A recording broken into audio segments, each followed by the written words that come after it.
Oui, on vous écoute.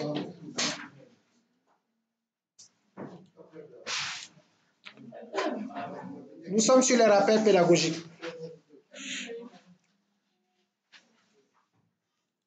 Bon, alors ce matin, nous avons vu comment saisir les tâches, comment mettre les liens entre les tâches, comment afficher le réseau des tâches, comment retourner sur le diagramme de Gantt, afficher les marges libres et totales, c'est-à-dire en passant par affichage, table, prévision.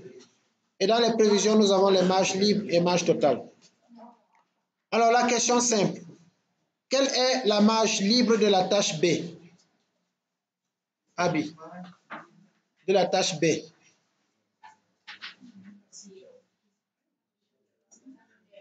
La tâche B, quelle est sa marge libre? Bon, je reprends ici. La tâche qui est là, la tâche B, quelle est sa marge totale et sa marge libre? La question est posée à une personne.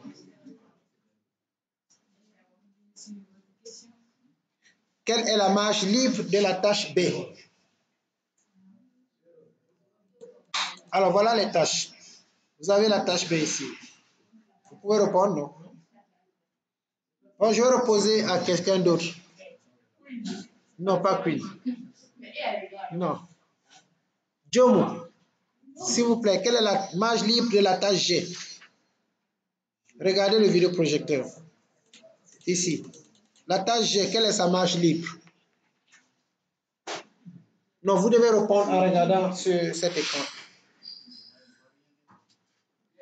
Je vais mettre la loupe. Je vous mets la loupe à 300%. Jomo, quelle est la marge libre de la tâche G? Pourquoi?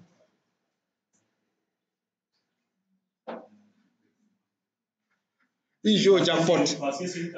Il joue au jackpot. Ça a été soufflé quelque part. Note annulée.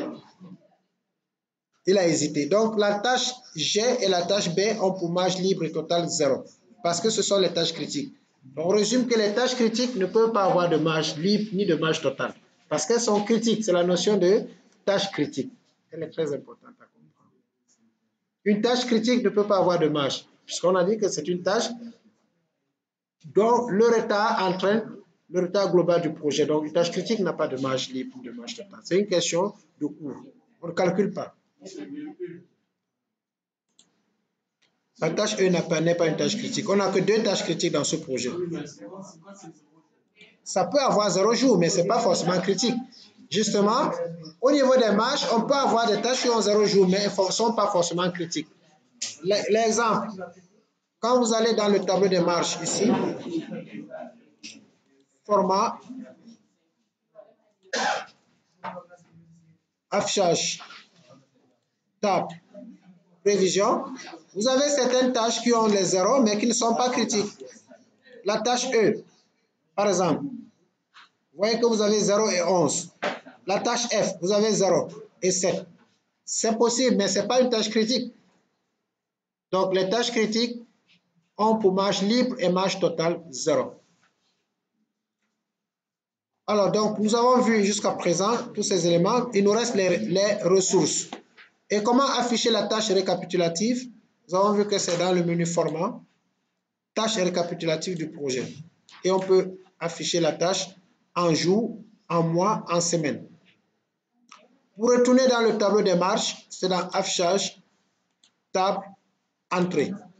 Et donc le tableau normal, c'est celui-ci, où on ne parle pas de marge. Donc si vous êtes dans un tableau où on parle de marge libre et marge totale, vous n'êtes pas dans le tableau du diagramme de Gantt correct. Vous devez retourner sur ce tableau où vous aurez prédécesseur, début, fin, durée et nom de la tâche. Il est moins saturé. Les ressources. Donc on peut